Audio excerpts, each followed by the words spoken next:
Radio Raheem here with Tom Loeffler. This has to be one of the most exciting moments, if not in your personal life, certainly in your professional life. Talk to me about the lead up to this fight. We're only a couple weeks from, getting in the ring. How has this promotion been different than the rest? I tell you, from the moment we announced the fight, when I was on the phone, when Oscar De La Hoya was on the phone, giving interviews and making an announcement, I mean, from day one, it was just excitement. Having Gennady fighting against David Lemieux, the two biggest punchers in the middleweight division, two champions fighting against each other at Madison Square Garden on HBO pay-per-view. I mean, it started out very strong. The pre-sale ticket orders from MSG broke all the records. They sold 15,000 tickets in the first week, and it's just built momentum since then. Gennady just did an Apple Watch commercial, and that aired last night on Monday Night Football, so we're excited about that. It just adds a whole different dimension to the promotion. You've been predicting that Triple G is a pay-per-view fighter from long ago. You even got some criticism saying it was too early, he can't carry that kind of promotion. Right. Now that you're here, do you feel like you've been vindicated in some respects, and do you ever see yourself going back from pay-per-views? Is he just a pay-per-view fighter now? No, I really think it depends on the opponent. Now and it's been 5 years. We've tried to get another champion to fight Gennady, and that's why we have to give David Lemieux and his team, Camille Estefan, his manager, Oscar and Bernard at Golden Boy Promotions, I give them a lot of credit because they're the first champion legitimately to agree to fight Gennady in the ring. And like you said, I've said from the beginning, he's got the potential to fight on pay-per-view. It just took the right chemistry, the right promotion, and the right opponent, and here we are. Now, you being a promoter, Apple Watch commercials are excellent for you. Anything and everything that gets this guy attention works well for you. But as you also know, you got to keep a fighter focused. He's got a trainer, but you being the promoter, what is your role in that, making sure that the most important job that Gennady has stays the most important job in his mind? Well, Gennady's a consummate professional. He and Abel are 100%, regardless of what they say in interviews, they're 100% focused on David Lemieux. It's the most dangerous fight of his career. David Lemieux is a big puncher, 89% knockout ratio, 31 knockouts out of 34 wins. So you can't underestimate someone like that. It's my job to promote the event, but also to look forward.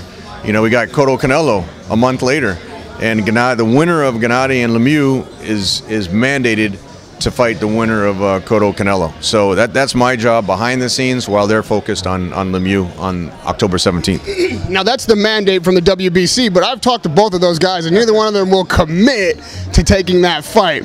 So another fight that's definitely out there that could be as big, of course, is Andre Ward. And Abel Sanchez is on record calling him a liar, and they're saying that you guys are ducking the fight. Can you clear up for me what has been the negotiations or discussions between you and the Ward camp? There's absolutely no ducking on our side. I mean, first of all, you can't duck someone in a different division. Secondly, you can't realistically make an offer after we announced the Lemieux fight, and we had such a big reaction. Then I received the offer about 3 hours later.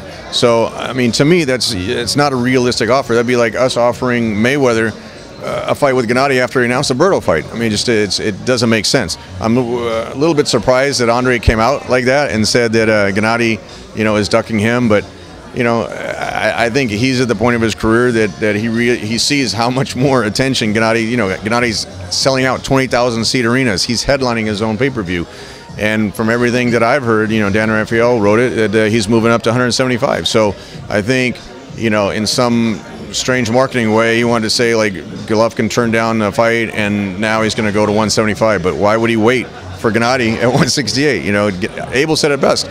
The best way for Andre to get that fight is to build up his career again to a marketable level, and then that's the only way Pacquiao and Floyd happened, was because it was the biggest fight possible. And if Andre comes back and he gets good ratings and sells tickets, then that's a great fight. We never discounted him as a fighter or as a champion. It's just his marketability hasn't been in line with his skills. And lastly, Tom, Golden Boy just lost with Matisse yesterday, so we know, or last week, so we know that anything can happen. Have you had discussions with Golden Boy yet? Last time we spoke, you said you hadn't really talked about the possibility of Canelo, Triple G, should Canelo win, of course, and Triple G be successful. Have those discussions yet happened?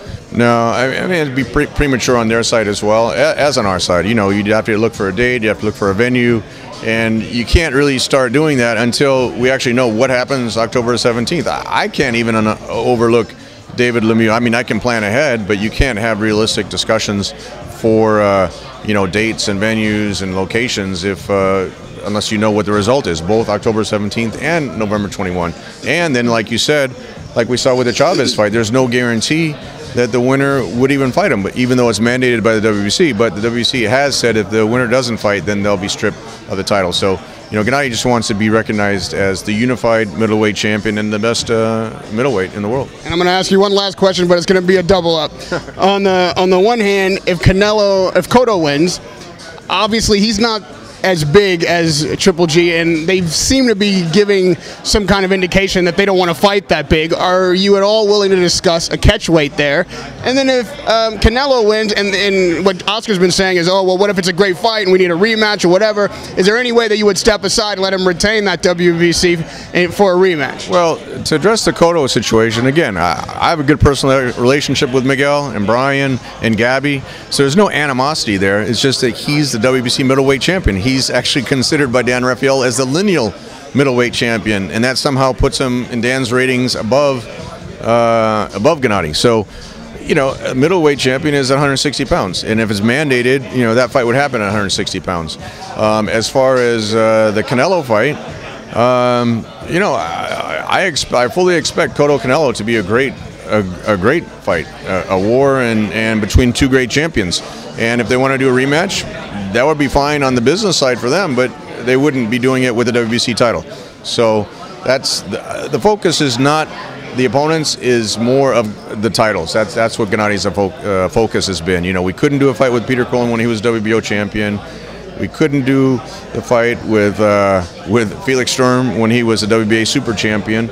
There's been so many champions out there that we couldn't make unifications fights for, and that's why he wants to just, when the opportunity is there, he wants to unify the titles. Tom Loeffler, I always appreciate the time and the candor. Good luck on October 17th at Madison Square Garden. Radio Raheem with Tom Loeffler.